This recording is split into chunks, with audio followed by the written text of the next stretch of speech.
itself is a word. The word is interesting because it's a word that comes from a pagan. Hollywood is the holy wood, and it was the wood that the magical wands were made out of in the pagan sorcery, magic. And these wands were believed that the sorcerers that possessed them could put people into trances and control them. This is part of, this is symbolic, but it's also important to understand that part of what Hollywood literally does is it puts people into trances. It's a dream state. They call it the dream machine in the United States.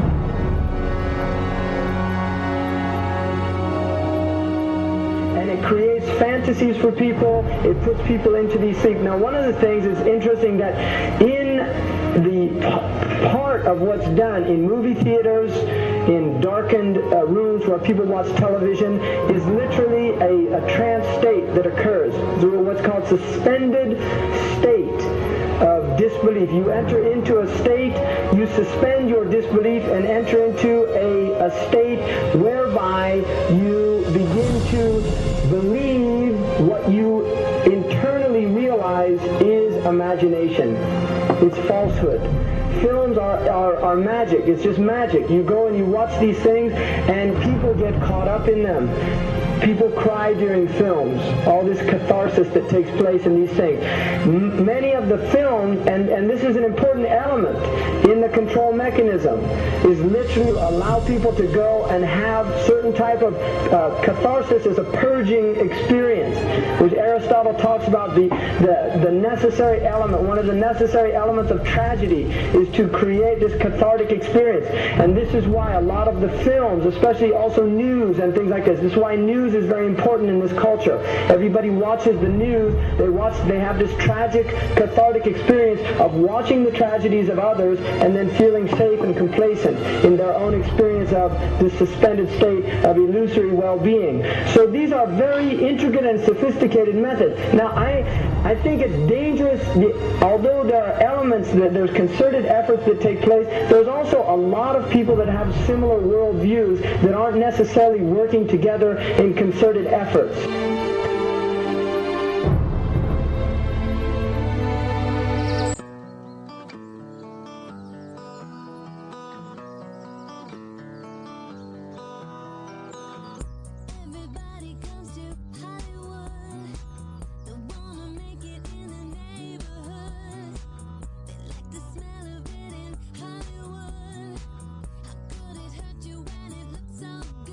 Shine your light now.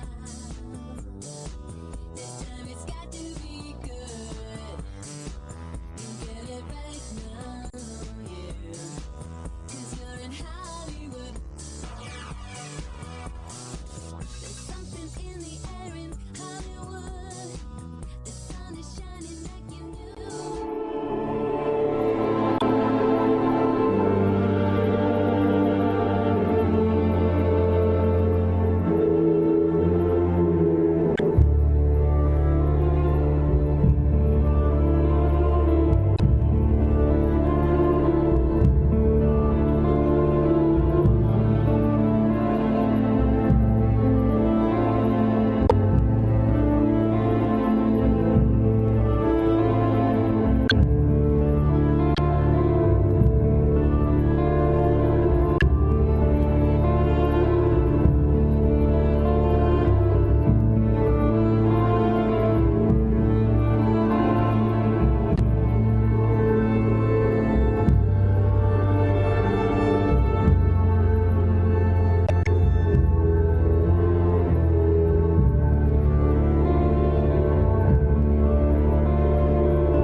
not supposed to be up here.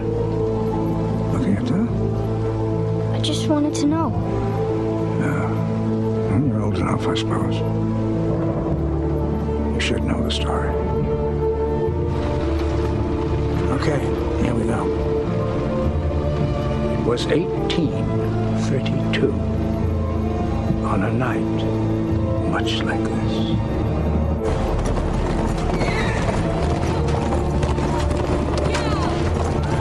Charles Carroll was the last surviving signer of the Declaration of Independence. He was also a member of a secret society known as the Masons, and he knew he was dying. He woke up his stable boy in the middle of the night and ordered him to take him to the White House to see Andrew Jackson, because it was urgent that he speak to the president. Did he talk to him?